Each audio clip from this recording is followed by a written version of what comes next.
കേരളത്തിൻ്റെ ക്രമസമാധാന ചുമതലയുള്ള ADGP MR അജിത് കുമാർ RSSന്റെ നേതാക്കളെ കണ്ടാണ് റിപ്പോർട്ട് അവതരിപ്പിക്കുന്നത് എന്നാണ് ഏറ്റവും പുതിയ വാർത്തകളായി പുറത്തു വന്നുകൊണ്ടിരിക്കുന്നത്.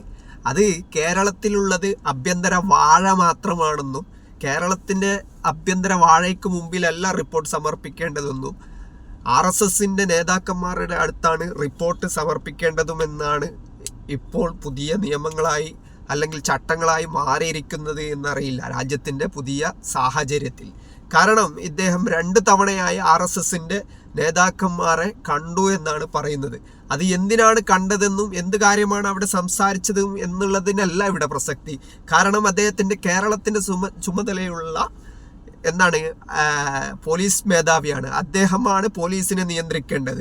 അങ്ങനെയുള്ള ഒരാൾ RSSന്റെ നേതാക്കന്മാരുമായിട്ട് എന്ത് ചർച്ചകളാണ് നടത്തുന്നത് എന്ന് പുറത്തു വരേണ്ട കാര്യമാണ്. RSSന്റെ നേതാക്കന്മാരായി എന്ത് ചർച്ച നടത്തി എന്നത് പുറത്തു വരാൻ സാധ്യതയില്ല.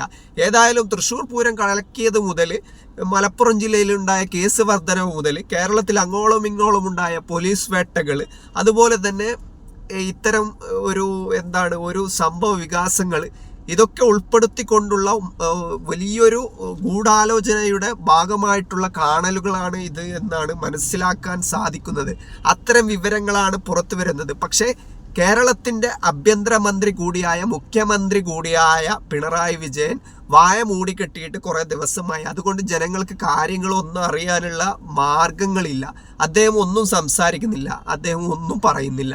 പാർട്ടി സെക്രട്ടറി MV ഗോവിന്ദനോട് ചോദിച്ചാൽ ഞങ്ങൾ CPM അദ്ദേഹത്തെ സംസാരിക്കാൻ അയച്ചിട്ടില്ല എന്നാണ് പറയുന്നത്. കേരളത്തിൻ്റെ ADGP RSSുമായിട്ട് ബാന്ധവം പുലർത്തുന്നതിനെ പറ്റിയിട്ട് CPMനെ സംബന്ധിച്ചിടത്തോളം ഒരു പ്രശ്നവുമില്ല എന്നാണ് മനസ്സിലാക്കാൻ സാധിക്കുന്നത്. ആ ഒരു പ്രത്യയശാസ്ത്രം തന്നെ അത്തരത്തിലേക്ക് മാറിയിരിക്കുന്നു എന്ന് വേണം മനസ്സിലാക്കാൻ. ഏതായാലും ഇത്തരത്തിൽ മലപ്പുറം SP സുജിത് ദാസിനെ ഇപ്പോഴും താൽക്കാലികമായി സസ്പെൻഡ് ചെയ്തെങ്കിലും അവിടെ നിയമിക്കപ്പെട്ടിട്ടുള്ള പുതിയ SPക്കെതിരെയുള്ള സമാനമായ ആരോപണങ്ങൾ ഇതിനു മുമ്പും ഉണ്ടായിട്ടുണ്ട് എന്നതാണ്.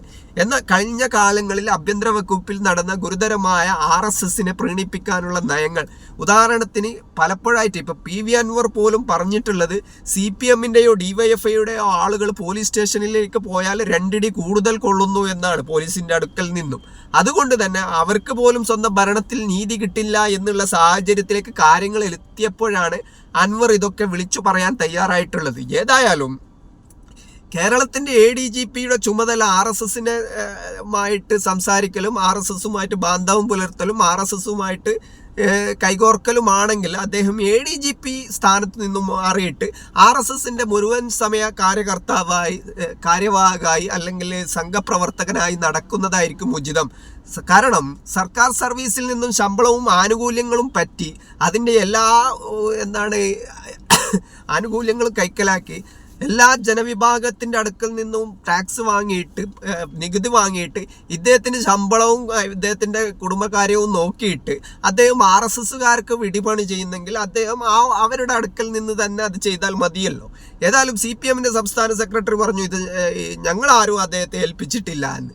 എന്താണ് ഇയാൾ പറഞ്ഞു വരുന്നത്? ഗോവിന്ദൻ മാഷ് പറയുന്ന കാര്യങ്ങൾ എന്താണെന്ന്, അത് അദ്ദേഹം ഉദ്ദേശിക്കുന്നത് എന്താണെന്ന്, അദ്ദേഹം പറഞ്ഞു വെക്കുന്നത് എന്താണെന്ന് ആളുകൾക്ക് മനസ്സിലാവാത്ത അവസ്ഥയാണ്. ഏതായാലും അതിനപ്പുറമുള്ള കാര്യങ്ങൾ MB രാജേഷ് പറഞ്ഞിരിക്കുന്നത് പിണറായി വിജയൻ്റെ തലയ്ക്ക് 2 കോടി രൂപ വിലയിട്ടവരാണ് RSSുമായിട്ട് പിണറായി ചർച്ച നടത്തുമോ എന്നാണ്.